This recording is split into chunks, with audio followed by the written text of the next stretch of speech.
Miremos ahora elementos claves para observar el inconsciente. Jung dividió en tres partes algo que en ese momento se hablaba de alma, mente, psique como una misma palabra. Hizo una división en el yo, el inconsciente personal, el yo sería el consciente personal, y el inconsciente colectivo. Sabemos que el inconsciente colectivo, él determinó que era una parte de la mente que tenía como todos los recuerdos de la humanidad, los recuerdos ganadores o perdedores, las influencias, los valores, las creencias. Venía dado toda esa especie de herencia psíquica que se producía a raíz de las experiencias y las vivencias de las personas. Estableció que la personalidad humana era el resultado tanto de los procesos biológicos, naturales de un individuo, como de factores externos y de categorías en donde se habían colocado las experiencias o vivencias. Por un lado, las del inconsciente personal propias y las del inconsciente colectivo, que eran de nuestros ancestros. O sea que la psicogenealogía o el transgeneracional tienen un peso, una base importante en todo el trabajo de Jung. Partimos de ahí. Segundo elemento importante, el primero, división de la psique. Segundo, los arquetipos, porque él decía que todo ser humano tenía un número fijo de arquetipos que los podía listar. ¿Quién no tiene un ánima o un animus? ¿Quién no tiene un héroe perdido por ahí que mira y que sigue? ¿Quién no tiene una heroína?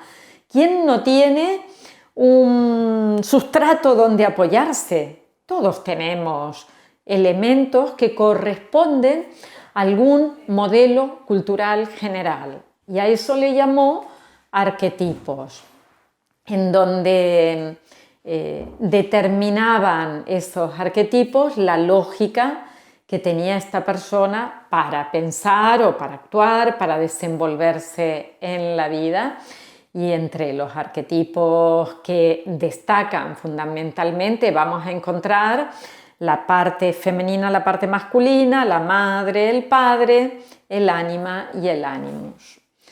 También resaltó que había arquetipos que iban a ser sociales, y esos arquetipos sociales eran los que nos iban a permitir desenvolvernos cuando estábamos en instituciones, en el trabajo, en la escuela, en la vida con personas, en la amistad. O sea que había elementos sustanciales que nos permitían desarrollarnos en sociedad. Ahí claramente están el héroe y la heroína, ¿no? Está la doncella que espera que venga un salvador. Aquí en Cataluña tenemos la historia de Sant Jordi, que viene a rescatar a una princesa que se pincha y por eso pierde sangre y marca en su ropa estas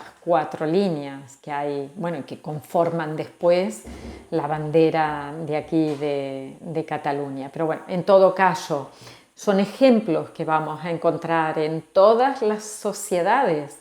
Van a estar determinados elementos, los tenemos que localizar, algunos son hipervisibles y otros están un poquito más escondidos, pero todos están a nuestro alrededor, que esto era lo que decía Jung, ¿no? Y después había, por ejemplo, un elemento arquetípico central para toda la humanidad, como era un dios. Todas las personas tienen algo en lo que creen, diría antes más, quizás ahora menos, que no necesariamente tiene que ser un héroe religioso, un dios religioso. ¡Qué lapsus!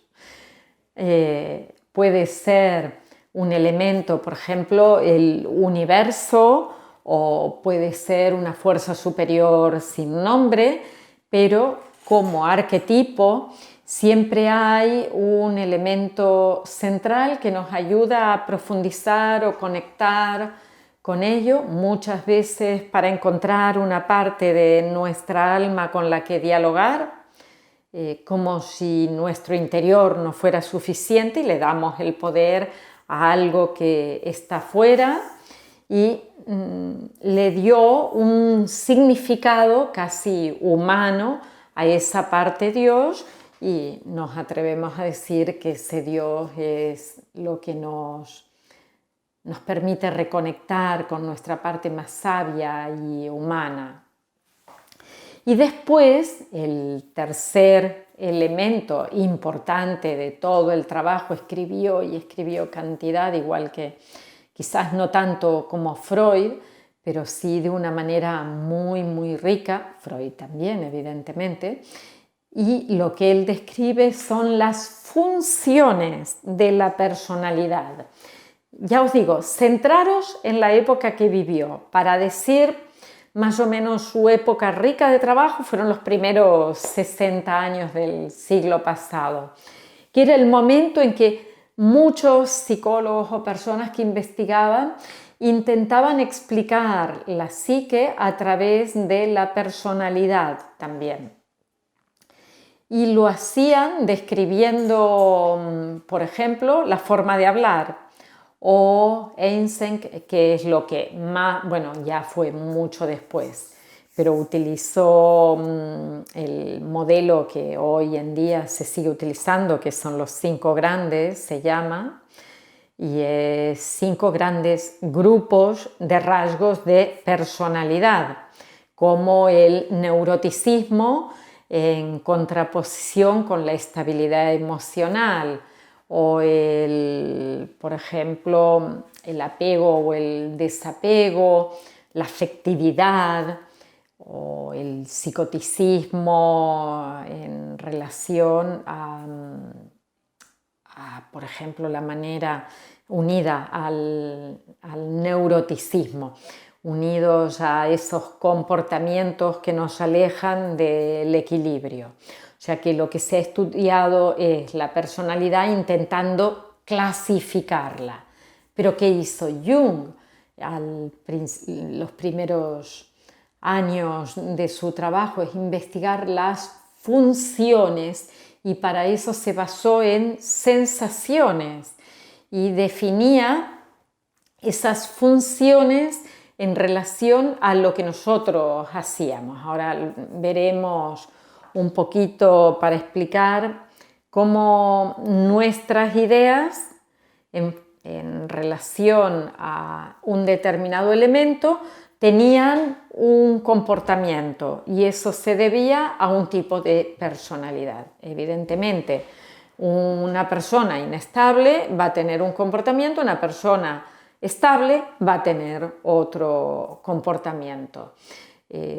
Ponía al pensamiento como el elemento categórico para evaluar las situaciones, o sea, nuestra mente racional, ese yo que en algún momento se hacía consciente, nos iba a permitir elaborar ideas y trabajarlas. Pero aparte, no solo estaba la función de la personalidad, estaban las tripas, estaba la intuición.